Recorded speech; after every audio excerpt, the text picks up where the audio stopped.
minutes. Thank you, Madam Speaker. I appreciate the opportunity tonight to come to the floor of the House together with a bipartisan group of legislators from the state of Florida to talk about the importance of urgent action on the Zika virus. Perhaps no story has captivated the anxiety of the American people more than Zika has recently. Neither has a topic more angered the American people, angered people throughout Florida, because of the inability of a Congress and a president in a divided government to put policy ahead of politics and actually address what is a growing public health crisis. You know, many issues that we face today, and the founders intended this, are regional issues, from flooding to health scares to infrastructure issues. We have regional representation here in the House. Florida, in the continental United States, is ground zero for the impact of the Zika virus. And what has emerged within the Florida delegation, I am proud to say, is a consensus that continues to grow among Republicans and Democrats around urgency. Now, we all have different opinions about the packages that have been proposed. Over the past 6 months, we've seen three primary options. The president proposed a plan of $1.9 billion over 2 years. That was his initial proposal. The House proposal had money flowing at about that same rate by reallocating $600 million from unspent Ebola money that was to be delivered over about 6 months, so $100 million a month, depending on how you calculate the color of money. The Senate reached a compromise plan at about $1.1 billion. Now, I am sure we all have differences of opinions about which plan is best. We have seen that. We've seen demands for votes on the president's plan, and in fact, in the Appropriations Committee, we've had to take those votes many times. We've seen the Senate act on their plan. We've seen the House act on theirs. Listen, I had great reservations about some of the elements of the president's plan, and I was honest about this. The president's plan assumed a 2-year crisis instead of just one. I had questions about that. The president's plan allowed for construction of capital properties on leased lands with no recapture provisions. I had concerns about that in terms of stewardship of taxpayer dollars. The president's plan also expands Medicaid services, taxpayer-supported health care in Puerto Rico by an additional 10% for any health care needs, not just Zika, arguably diluting money going to Zika. Those were my concerns. And the system is set up for us to have that debate. It's okay that we have that debate. Others have great concerns about the House bill and some of the provisions and riders in the House bill. They've objected to those, and that's understandable as well. In the Senate, they reached a compromise around a $1.1 billion clean bill. We should have these debates early on. Nothing should be rubber stamped. We wouldn't be doing our job if we didn't actually read the legislation, see what was in it, and talk about a contest of ideas. But we can never let those differences lead us to inaction, and that is what is at risk in the current Zika debate. We cannot let our differences lead us to doing nothing. I believe we have a pathway forward around a consensus clean $1.1 billion package we have seen in the Senate. Today, with my colleague Kirk Clausen from the state of Florida and others, we have introduced the clean version with no riders of the Senate plan here in the House of Representatives to hopefully give us a platform where we can build consensus around it. I believe that's the way to do it. Drop the riders, fund Zika. Let's do it now. But at the end of the day, whatever package comes through here, we are called to support it. This is a public health crisis that we must address, which is why, despite my objections initially to the president's plan, I have begun to vote for the president's plan in the Appropriations Committee, because the urgency is now, and it is time that we pass a Zika package. The American people are angry, but they're scared. It is not our job to take the nuances of legislation, the nuances of different colors of money in the federal budget process, and try to preach at the American people why one side is right or the other. Our job is to listen to the anxiety of the American people and address a pending health concern in a divided government. The anger is that this issue perfectly reflects the dysfunction we often see in Congress, and it's doing so in the context of a public health crisis. We have to seize upon the better angels in this chamber and in this town. You see, it doesn't help when either side plays politics with the Zika issue. When the first thing that happens after a vote is the two campaign committees rush emails out the door in members' home districts, trying to raise money or blame politics, blame each other. As a Florida delegation, let us lead tonight in trying to form consensus around a solution on Zika. And in that light, I am happy to be joined this evening first with a colleague of mine from South Florida and the Keys, one of the most beautiful districts next to Pinellas County, I would say, Carlos Curbelo, a champion, early endorser of Zika funding. I thank the gentleman, Mr. Jolly, my distinguished colleague from Florida, for leading this very important discussion here this evening on a topic that has a lot of people worried back home. I remind people that in the state of Florida, this is obviously a public health crisis. There are a lot of women who are pregnant and are very concerned. A few weeks ago, we got a call from my wife's OBGYN telling us that his office was full of patients asking questions, a lot of anxiety, a lot of nervous people in our state. But in Florida, this is also an economic issue. I met recently with business owners in the Wynwood, Allapattah area near downtown Miami, and they tell me that business in that area is down 60%. That means jobs. That means people who aren't going to be able to take income home to their families, income that they need. So for us, of course, it's a public health crisis, and that's our number one concern, because we want to make sure that people can live comfortably and feel safe in our state. We actually know a few people who have left the state because they are pregnant and they don't want to risk exposing their unborn babies to the effects, the devastating effects that we've seen Zika cause throughout the world, primarily microcephaly, babies born with brain disorders. And by the way, we're still learning a lot about the Zika virus. We don't know what the effects long-term are because until recently, this isn't a virus that had really come under the microscope. But the bottom line is that we need these funds because we need long-term certainty in the fight against Zika. We need long-term certainty so that all the federal agencies, the CDC, Health and Human Services, state agencies, local agencies, so that they can all respond, develop a vaccine, and of course help partner nations overseas. You see, in Florida, we get tourists from all over the world, but especially from Latin America, from South America. We need to help nations like Brazil get this virus under control. Otherwise, we will continue to be exposed. So, Mr. Speaker, Madam Speaker, I'm so thankful to my colleague, Mr. Jolly, for his leadership on this issue, for bringing us together here tonight, Republicans and Democrats, asking for common sense, asking to make the American people proud of this Congress, to show that we can be competent, that we can solve people's problems, that we can help people feel safe and secure in their communities, especially throughout the state of Florida. So thank you, and I yield back to my colleague. My appreciation to Congressman Curbelo, and Carlos raises an interesting insight, which is, part of getting to the bottom of this early on is, as stewards of taxpayer dollars, what is the money to be used for? And those questions initially are very important. As I mentioned, some early objections with the President's plan that since I have resigned over that I will support if it is what it takes to get a package done. But what is the money used for? That's an important question for the American people. One of the questions was, is mosquito control really a federal activity? That's a legitimate question. Should we rely on states and localities for mosquito control? Here's the important thing you'll learn when you get into why we need a federal bill to support Zika. It is about the vaccine development. It is about the research into how do we have a cure and eradicate the Zika virus. How do we partner with states and localities who are deploying resources right now for mosquito control, mosquito abatement, education? But how does the federal government also step in the midst of what is a public health crisis with national implications, both to people's health, to their lives, and also to our nation's economy and Florida's economy?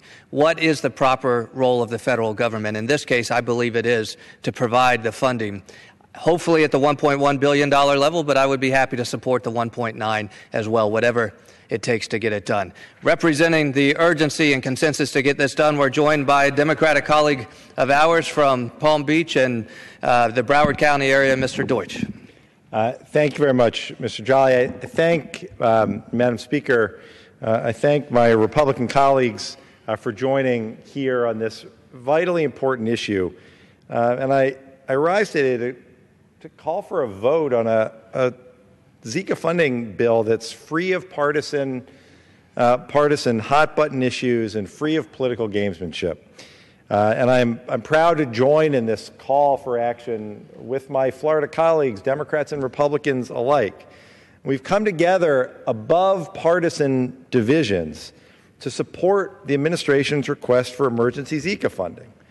And our ability to come together and the refusal of the rest of this Congress to do the same is telling. South Florida is actively fighting outbreaks in South Beach and Wynwood. There are cases in Broward County. There are cases in Palm Beach County. We've seen locally acquired cases in my home district. And my constituents, the constituents of my colleagues as well from throughout Florida, are feeling the anxiety and the fear that comes when there is so much out of their control. It's time for Congress to do all that we can to help stop the spread of this virus. This Congress's inaction is hurting Florida's families. As Representative Corbella points out, it's hurting our economy. And I have 3 children. My twin daughters are just settling back in to start a new year of college. And today, by the way, I share with my Florida colleagues, they're celebrating their 21st birthday. My son is finishing up high school. But it feels like just yesterday when my wife and I were anxiously expecting each of their arrivals into our lives. And like most Americans who are starting a family or growing a family, we experienced a full range of complex emotions as we waited for their births. The sense of not knowing exactly what's going to come, the excitement, the anxiety, anticipation, the joy. Unfortunately, the Zika virus is threatening the joy of growing a family for thousands of Floridians. And we're just not doing all that we can to stop it. In December last year, after outbreaks in Brazil were connected to devastating birth defects, the New York Times reported a warning from the United States Centers for Disease Control and Prevention. CDC warned at the time that imported cases, and I quote, will likely increase and may result in the local spread of the virus in some areas of the United States. Now, at that time, 2,700, at the time, in December, 2,700 babies have been born with microcephaly in Brazil, an increase from 150 the year before. These babies were born with abnormally small heads. And now we know from subsequent research that Zika virus attacks growing cells that cause incomplete brain development and smaller heads in these children. These birth defects are devastating. They're also incurable. And these children will have lifelong problems with their vision, their cognitive ability, and other complications as well. Now we know that the CDC's warning in December has become a reality in Puerto Rico and in South Florida. Verified cases have exploded in Puerto Rico. In the span of only a few weeks, from the end of July until today, total cases of Zika on the island have jumped from 5,500 and 672 in pregnant women to nearly 14,000 total and 1,000 cases in pregnant women. If these trends continue, experts expect that a quarter of the population of Puerto Rico will be infected, or 887,000 infections. That, unfortunately, would represent tens of thousands of babies born with microcephaly. And the cost of care and the toll on families are staggering. This is an issue that affects families It's also an issue that winds up affecting their communities. The lifetime cost of medical care for each of these children will be in the millions of dollars.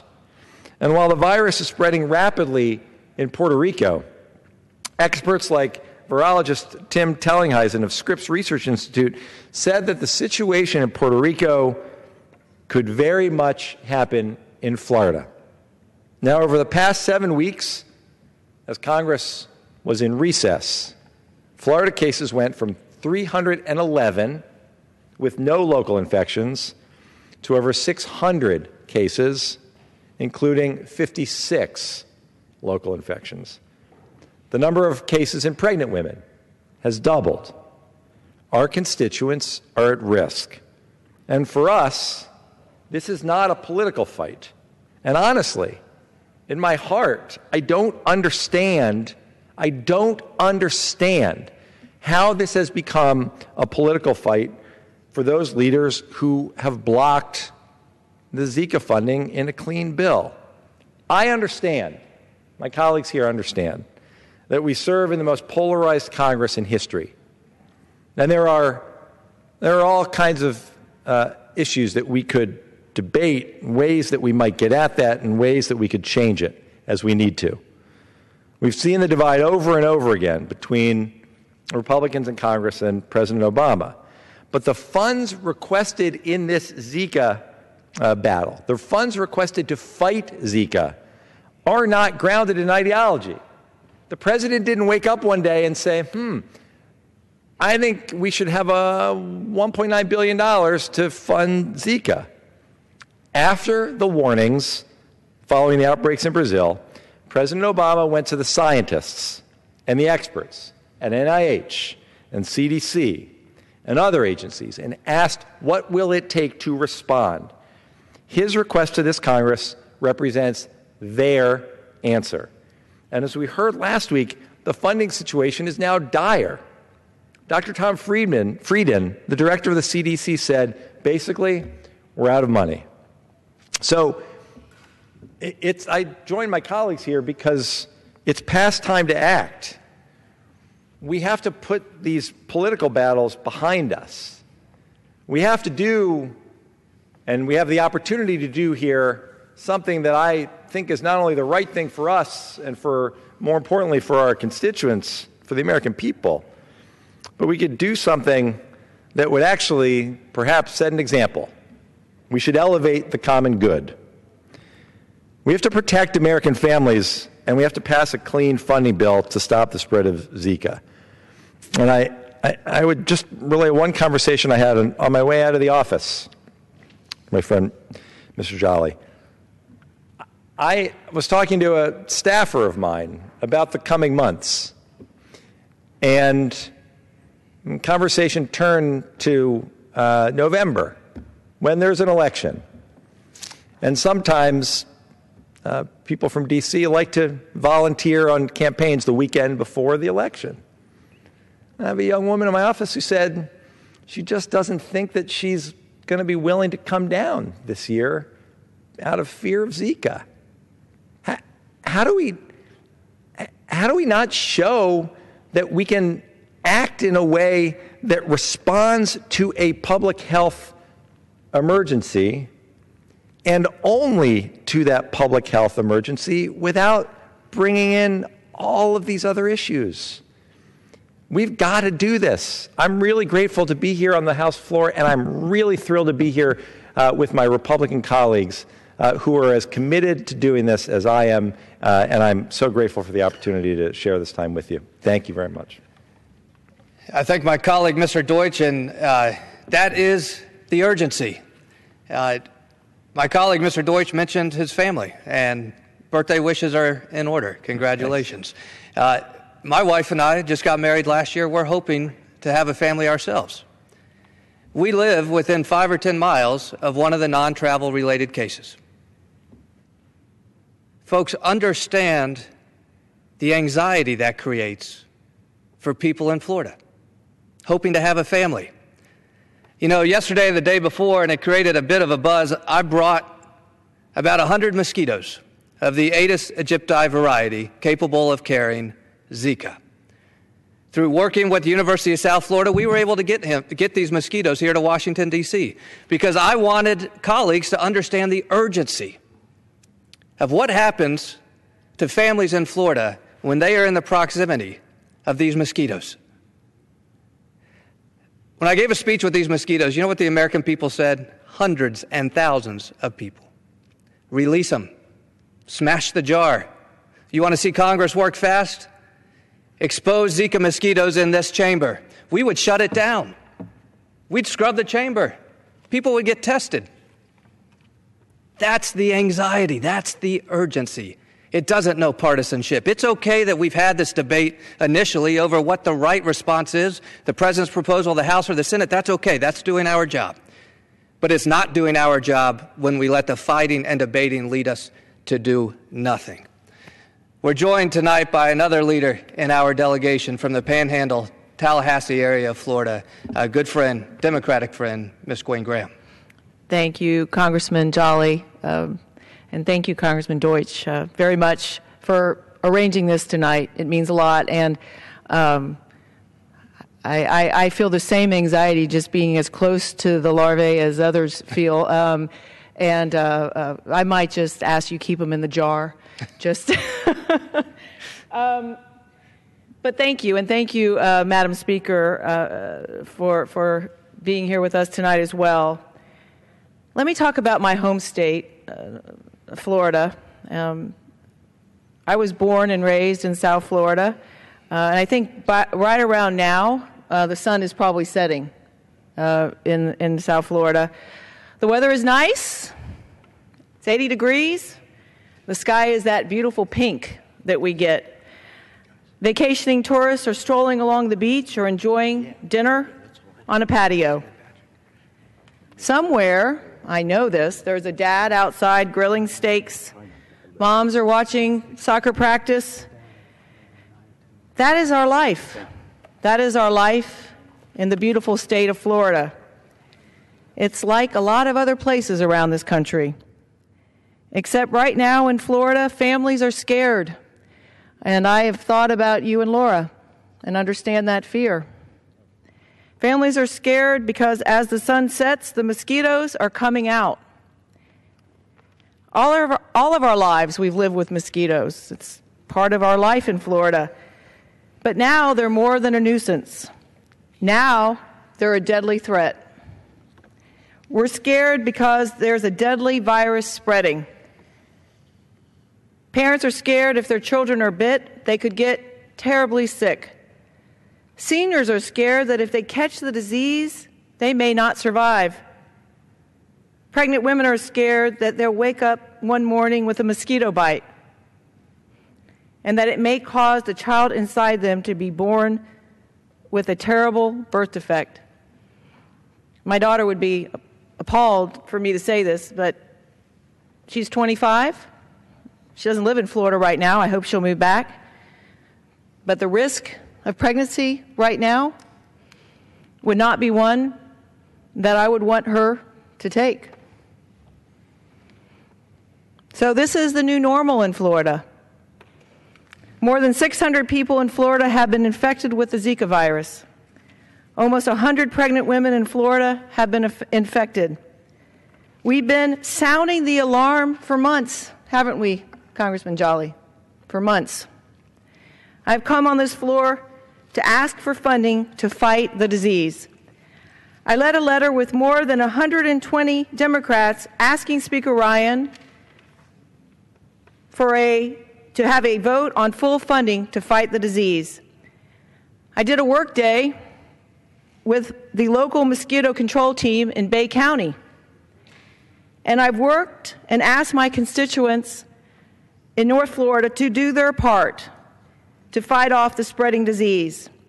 And I ask again, particularly now, following Hermine, we've had a lot of water in our area, please go out and make sure that you dump any standing water. I'm really proud of all that we're doing as Floridians to try and stop the spread of Zika in Florida. Florida State University is researching the virus and making important breakthroughs. Local municipalities are spraying. And ordinary people, as I said, are dumping standing water out of their yard. We're doing our part in Florida. Now it's time for Congress to act and do theirs as well. Mr. Speaker, Madam Speaker, yesterday I joined a bipartisan letter with Florida Republicans and Democrats who are asking for one simple thing.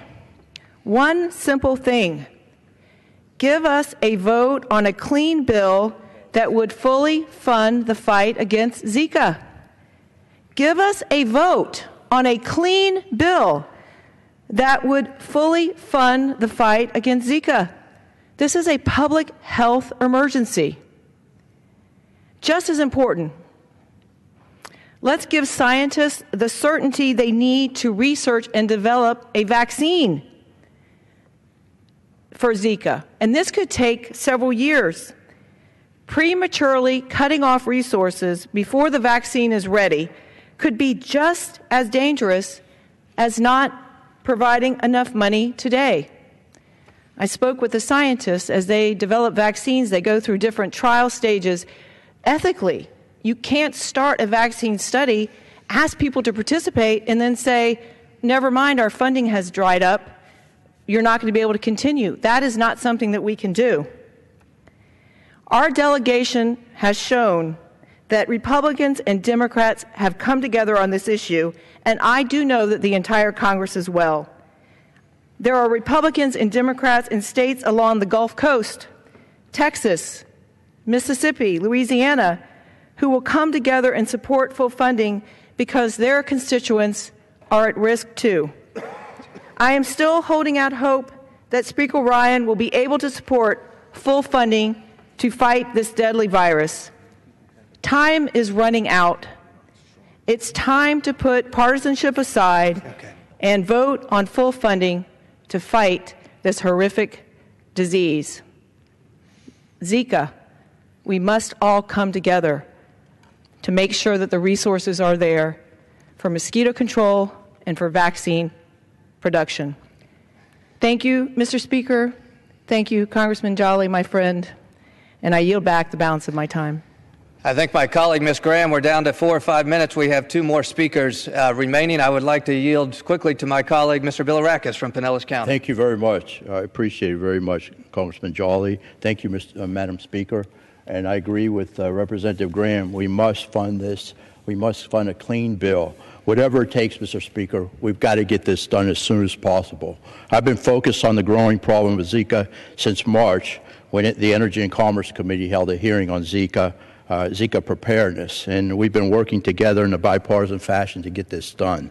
Zika is a unique problem that will only increase.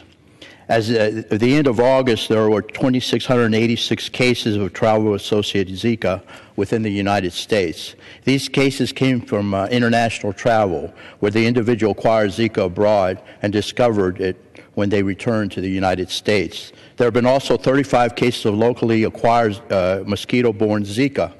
And as a matter of fact, we have a non-travel related case in our county, Pinellas County. There have also been, again, 35 cases of locally acquired mosquito-borne Zika. There are 35 individuals who got Zika because a mosquito bit them within the United States. Because of this local transmission, for the first time ever, we now have a CDC travel advisory about an area within the United States in the Miami area. If you expand the incidences of Zika to include the territories, there would be 14,059 cases of locally acquired infections of Zika. Mr. Speaker, this is a large amount. We must act now. The Commonwealth of Puerto Rico has nearly 14,000 cases of locally acquired Zika. That number will only grow, unfortunately. 624 women within the United States had Zika while pregnant. 971 women from the territories. We don't know the full impact that Zika will have on their infants. Already, CDC reports that 16 infants have been with birth defects within the United States. I don't know how many more when we include the territories. Zika can cause microcephaly, a birth defect where a baby's head is smaller than expected when compared to other babies. Babies with microcephaly often have smaller brains that might not have developed properly. People are really scared, Mr. Speaker. We've got to get this done in a bipartisan fashion. If my colleague would yield, we I know we about, don't have a lot of about time. out of time, and we have one last speaker. Okay, very good. Then I will yield back, and hopefully I can get an opportunity to speak and continue tomorrow. Thank you very much. And with that, before we yield to Mr. Murphy, Madam Speaker, I ask unanimous consent that all members may have 5 legislative days in which to revise and extend their remarks and insert extraneous materials on the topic of this special order. Without objection. And with that, I would yield as much time as remaining to my colleague from Jupiter, Mr. Murphy. Thank you. I want to thank my colleague, my friend, Mr. Jolly, for organizing this, for his leadership on this issue, and in convening this important conversation on the need for immediate action to combat Zika. And it is clear to us in Florida that Zika is not a partisan issue. It's about protecting our families and our children. Yet, 7 months after the World Health Organization declared an international public health emergency over Zika, and the administration submitted its request for $1.9 billion in emergency funds to combat the virus, no bipartisan agreement has been reached to pass a bill providing the resources needed for this fight. As the number of Zika cases grows around the nation and will continue, including more than 50 local transmissions in Florida alone, this prolonged congressional inaction is unacceptable. And that is why over a dozen members of Florida's congressional delegation are calling on congressional leaders to take immediate action on a clean Zika funding bill. And I was proud to lead this bipartisan letter with Congressman Jolly, and I want to thank those representatives who have joined us. Our hope is that the rest of Congress will work together, like our delegation, to treat this matter with the seriousness that it deserves, taking action needed to protect the American people and public health.